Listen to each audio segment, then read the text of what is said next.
Hello guys, this is my review on Welcome to Dead House, the first of 62 original Goosebumps books. So, it was a very good book. There is going to be spoilers, so if you haven't read the book and you don't want to know, please do click off.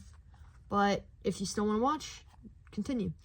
But this is 9.2 out of 10. It was such a good book. Now, I loved it. The beginning was a little bit boring, but once you got to the middle and the end, it got so much better. So this is a story about a brother and a sister who moved to this town called Dark Falls, and they notice it's like very dark and gloomy, and so they think it's kind of weird. And at night she sees when she gets there, she sees a boy in the hallway, and then when they go to get their stuff and come back, she sees a boy in the window. And at night she can't sleep because it's really scary that her shutters keep flickering and then windows won't open. Then they go around the neighborhood and their dog gets lost. This is the first time they came to Dark House. It's a little out of it.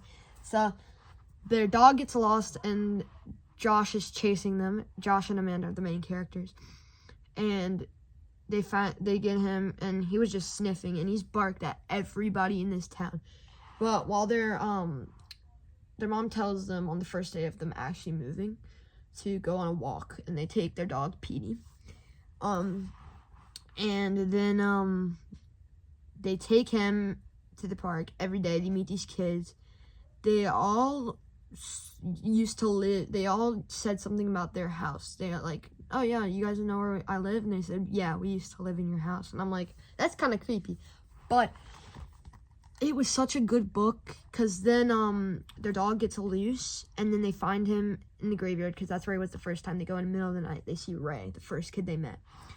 Now, Ray, he goes and tells them not to go to the graveyard, because he is the watcher. And then they figure out that all the kids have gravestones from years before.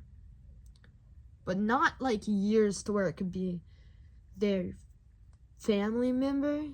But it's like last year, Ray died. And he's like, you weren't supposed to know. Sorry, Amanda. You weren't supposed to know for another few weeks. And then Josh comes with his halogen light and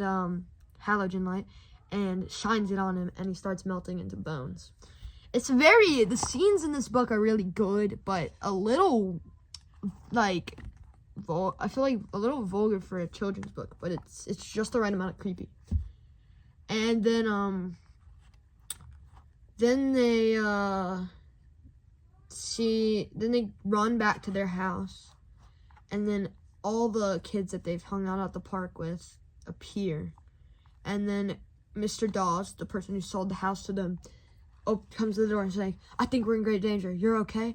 Okay. And then they take him to this graveyard where they found this amphitheater back when they were killing Ray. And then they got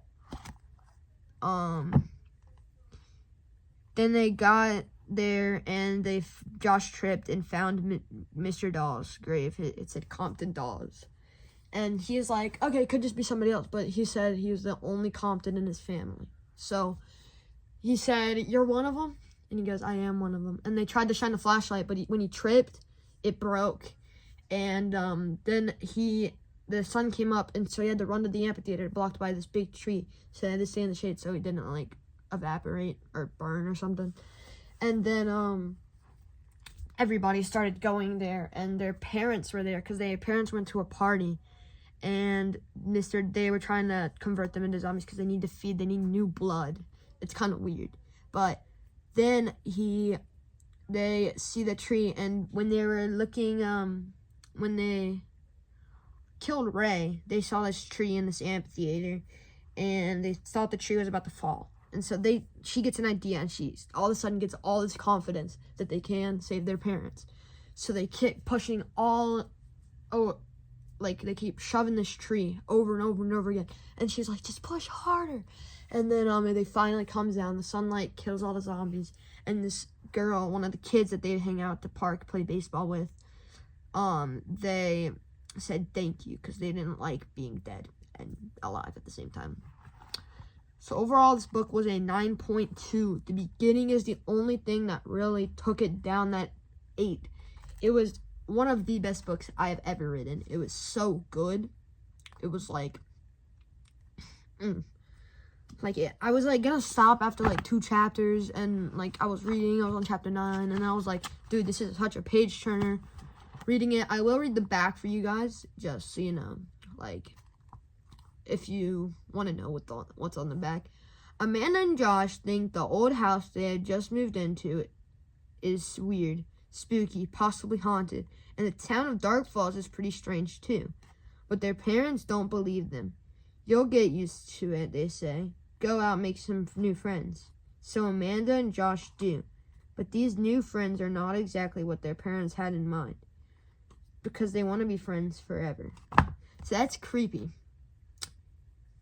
But it's really, it was a really good book to start the series off with. Next, we are going to be doing Stay Out of the Basement. I feel like that would be really fun. And we're going in order. And I do not actually have all of the original 62 books. So I'm going to have to, like, I'm reading them all in order. So, like, if I get to Curse of the Mummy's Tomb, which I don't have, I'll start Horrorland and read book number 1 of Horrorland, because I'm going in order. So, yeah, but, next is Stay Out of the Basement. The next is Monster Blood. I'm not really excited about Monster Blood, because everybody says it's really bad. So, yeah. Anyways, this is just a great book. I recommend it 100%. And I do not actually have the first printing. This is the 10, the one you get in the 10. But it's really good. It's a great book to start the series off with. Like, I was so happy when I finished it. Like, it was really good. But I guess that's it for today. Make sure you guys watch the shorts. Just click on my channel and then go to shorts. I have some hunting for Goosebumps book shorts. So yeah. See ya. Bye-bye.